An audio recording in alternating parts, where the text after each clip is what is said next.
Week 14 of the fantasy baseball season, and here's a few pitchers I looked at off the wire this week. The first pitcher, Drew Thorpe of the Chicago White Sox. Thorpe, he's been a prized prospect in his major league career. First, he was part of the Juan Soto deal to the New York Yankees, and then they flipped him, was the Padres, to the Chicago White Sox. And now he's got an opportunity in the first 3 out of 4 outings. He's been pretty solid of his major league career on the season. 20 and a third, 2-1 record, 13 Ks, a 4.43 ERA, 1.23 whip, and 2 quality starts for Drew Thorpe. So Thorpe, he's attacking the strike zone. I know walks have definitely been an issue for Drew Thorpe early on in his career, but if he could get the walk rate down, he definitely could be a pitcher that could help fantasy owners in a big way. But like I said, he's gone out there the last 2 outings. He's pitched good baseball, and definitely someone to add in 81% of fantasy leagues, and one of the top pitching prospects in the league. I know wins are going to be hard to come by on a bad team like the White Sox, worst team in the league, but besides that, everything else, I think he could help. June 16th at the Diamondbacks, 3 and a third, got the loss, got bombed in that one, 6 hits,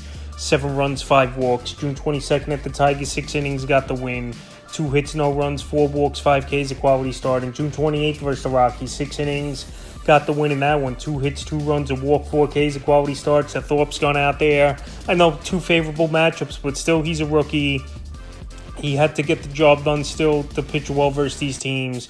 And also he's on the worst team in Major League Baseball. So right now, while he's out there in 81% of fantasy leagues, I think he's definitely a pitcher that can help owners this week. The next pitcher, Michael Wacha of the Kansas City Royals. So I mentioned Michael Wacha last week as an ad on the waiver wire, and right now still out there in tons of leagues at 64%. So Wacha, he's been a nice offseason signing for the Royals. Last year had a nice year with the Padres, and so far this season he did miss some time on the IL. 78 and a third, 4-6 record, 67 Ks at 3.91 ERA, 1.25 whip, and 6 quality starts. But the last few weeks since he came off the injury list, 10 and a third, 0-1 record, 11 Ks at 1.74 ERA, 1.26 whip in that time. So Wacha, he's a pitcher that he's a 5-inning pitcher for the most part, but he definitely can help fantasy owners with a low ERA.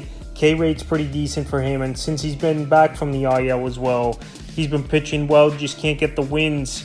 May 31st versus the Padres, 5 and a third in that one, 5 hits, 2 runs, a walk, 2 Ks. Then he finally returned after missing 3 weeks. June 22nd at Texas, 5 innings, got the loss, 3 hits, a run, a walk, 5 Ks. And June 27th versus the Guardians, 5 and a third, no decision, 7 hits, a run, 2 walks, 6 Ks. So he's gone out there. I know he's not going crazy deep at the ball games here as Michael Wacha, but he's definitely a pitcher that can help fantasy owners. Like I said, he was a good offseason signing for this Royal team. So he's definitely a pitcher that's going to, by the end of the season, be in more decisions, I believe. He won 14-4 last year with a 3.22 ERA. So Wacha's a crafty veteran. He's on a pretty decent team this season. The Royals a little bit surprising.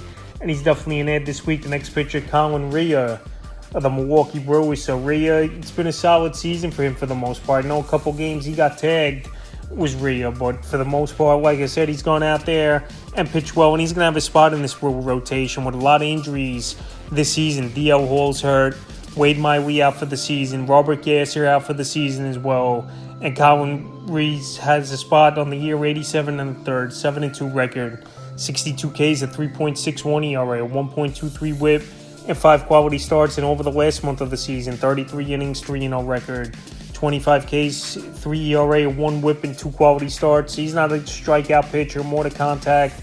Ground balls and pop-ups are his specialty, but he's going out there and getting the job done.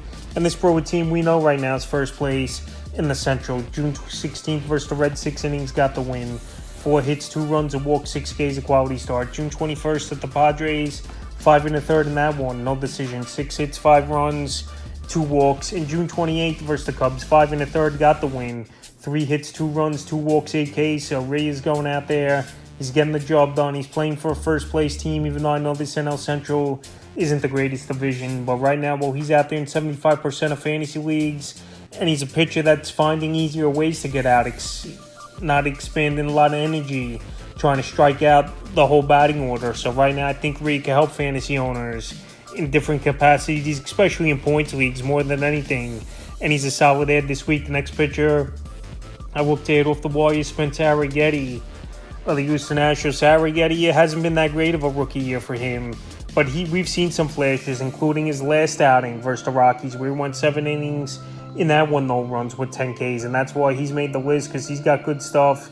Is Arrighetti. The walk rate's been a problem for him, but if he could get things together, he is a top pitching prospect in this Astros system for a reason. Now with 65 innings under his belt on the year, 4-6 record, 75 Ks, a 5.68 ERA, a 1.60 WHIP, and 2 quality starts. So like I said, that WHIP's pretty high. The walk rate's been an issue, but he's starting to get a little bit better over the last month. 27 in the third, 2-1 record, 32 Ks, a 3.95 ERA, a 1.35 WHIP, and 2 quality starts. Arrighetti, like I said, last outing went there, and he got the job done. And I know fantasy owners, they could be weary of him not performing, and it was just a good matchup versus one of the worst teams in the league in the Rockies. But like I said, the last month of the season, he's starting to turn it around slowly, and now with Javier out for the season, he's going to get more of an extended look, I believe, in the rotation. June 15th versus the Tigers, 1 1/3, got the loss. 5 hits, 7 runs, 2 walks, 2 Ks.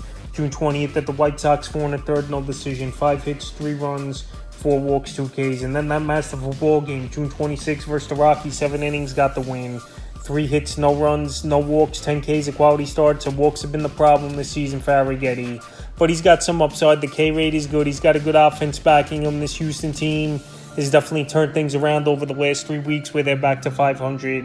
And Arrighetti, with all the injuries in this rotation, is going to have a spot for at least the next month or two, I believe, until guys possibly return. Available 93% of fantasy leagues. Next pitcher is Christian Scott of the New York Mets, another youngster and a top pitching prospect in the Mets system. So the Tylor Megill experiment finally looks like it's over, where he's only a 3 or 4 inning pitcher he was for the New York Mets. And Christian Scott, I know they sent him down.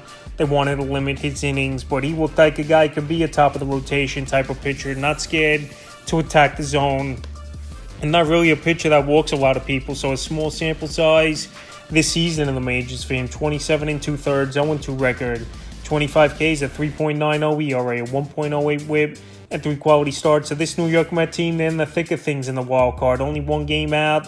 And Christian Scott's a major upgrade, in my opinion, over Tylor Megill. So right now, if the Mets want to compete and try to win a wild card spot, you got to bring up your best guys. And I'm believing it's going to be Christian Scott or Jose Buto. But I think Christian Scott's going to get the call once the Mets need a spot in the rotation next week to take for Megill. So right now, they're going to call up a bullpen arm for a few days. And then Scott Buto's going to come up. But Scott's got more of the upside, and I believe will be the guy to come up, because he's mastered the minor league level for the New York Mets. And like I said, he's got top of the rotation type of stuff with a high fastball in the high 90s, 97, 98, and a good slider as well. And he attacks the zone. The next adds his teammate Jose Quintana of the New York Mets. So Quintana, he got off to a terrible start the first 2 months of the season, but he's turned things around over the last few weeks. Available right now in tons of leagues at 87%. 82 2/3 on the year, 3-5 record, 65 Ks, a 4.57 ERA, 1.37 WHIP, and 5 quality starts. But the last 2 weeks, 16 1/3, 2-0 record, 21 Ks, a 1.65 ERA, 1.10 WHIP, and 2 quality starts. So he's gone out there and he's pitched great baseball for this New York Met team over the last few outings. This Quintana, I'm not saying it's going to hold up right now. This Met team, they're definitely on some run, but I believe they're going to come back down to earth sooner than later. They got a lot of holes in the rotation. The bullpen isn't that great. And the lineup, they're scoring all these runs, but it's not going to last, where they're going to score 7-8 runs per game to bail some of these pitchers out. But right now, while Quintana's pitching good, he's an ad this week. The last few games, June 15th versus the Padres, 6 innings, got the win. 2 hits, a run, 2 walks, 6 Ks, a quality start. June 21st at the Cubs, 6 1/3, got the win. 4 hits in that one, no runs, a walk, 8 Ks, a quality start. And June 28th versus the Astros, they worked them up to a big pitch count early in that one. Only 4 innings, no decision, 6 hits, 2 runs, 3 walks, 7 Ks. So Quintana, he's pitched well over the last few outings for this Met team. Available in tons of leagues, like I said, at 87%.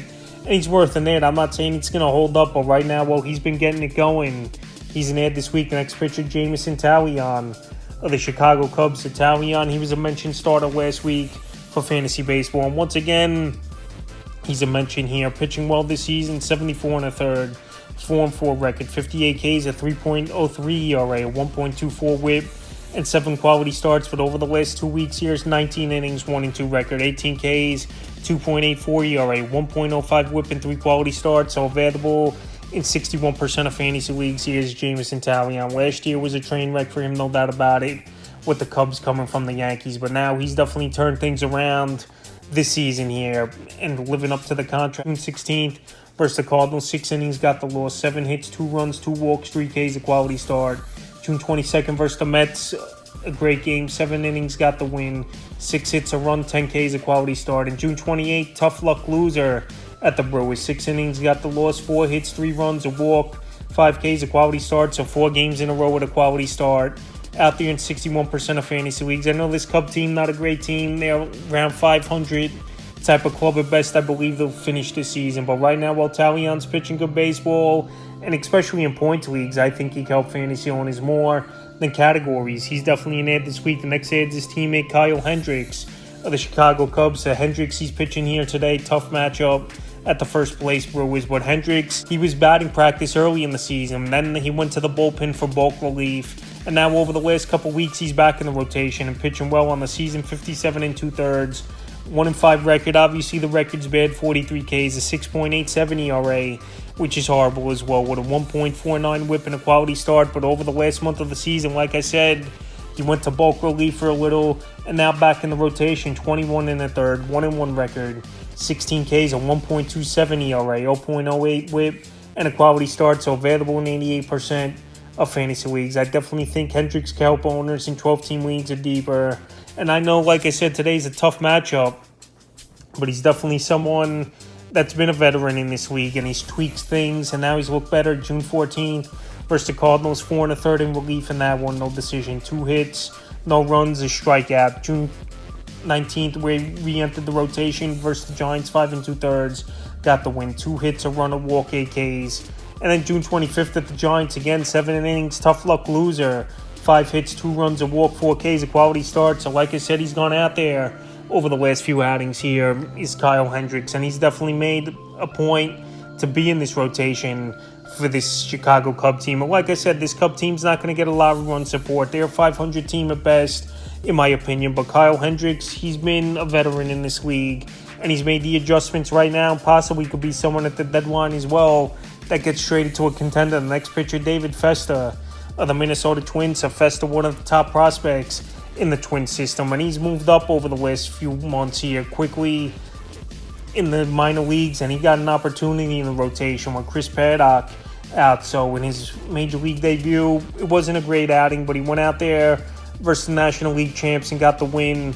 Was David Festa, and available 90% of fantasy leagues. So like I said, he mastered AAA, and he was ready for the call-up, either with injury or just if someone got knocked out of the rotation pitching bed. So his debut, June 27th at the Diamondbacks, 5 innings, got the win, 7 hits, 5 runs, a walk, 2 Ks. So right now, David Festa most likely should pitch once again next week. So far not listed as a probable coming up, but he's got good K stuff. He attacks the zone, and he don't really walk a lot of people, even in the minor leagues. In his first outing of his major league career, he only walked 1 batter in that ball game, as Festa. So right now, with good upside, and I'm not saying he's one of the top pitching prospects in the league, but he's a number 99 prospect in all Major League Baseball. So right now, Festa's out there on your waiver wire. I would give him an ad because, like I said, Paddock's on the injured list, and if this Twin team wants to make a run, I think Festa's got more upside at this point of his career and early career than a Chris Paddock that we know what he is. In the final pitcher I looked at off the wire this week here is Davis Daniel of Los Angeles Angels. So Davis Daniel, not many people have known about him. He came up pretty much as a spot starter for this Angel team, but he went out there and he pitched a gem. So right now in deeper leagues, if you need a starter, Davis Daniel can help fantasy owners, I believe. Available in 97% of fantasy leagues. This Angel rotation, it's been a problem all season, and they're dealing with injuries in this rotation up and down. They sent down Detmers earlier a few weeks ago. Sandoval out for the season. Soriano's banged up, even though it looks like he might return next week for this Angel team. Like I said, not much on Daniel, but versus the Tigers, who are middle of the pack type offense. 8 innings, got the win. 4 hits, no runs, 8 Ks, a quality start. So his next outing is going to be July 3rd. Another good matchup on paper at the Oakland Athletics. So Davis Daniel, we know he's been a guy that's not been a high-rated prospect and someone not really on the radar, but now he got an opportunity. He went out there, took advantage of it, and now with a good matchup at Oakland, I think once again he could go out there and pitch well. Is Davis Daniel. I'm not saying to rush to the waiver wire and get him, but someone definitely is a sleeper and deeper league stay. Because this week pitching, there hasn't been that great pitching on the waiver wire, but definitely guys that could go out there and help fantasy owners. So right now, Davis Daniel, after coming off a start, and like I said, pitching's hard to find, especially seeing a guy go 8 innings, which is hard to believe. He's an ad this week, so that's a few pitchers I looked at off the wire for Week 14 of the fantasy baseball season.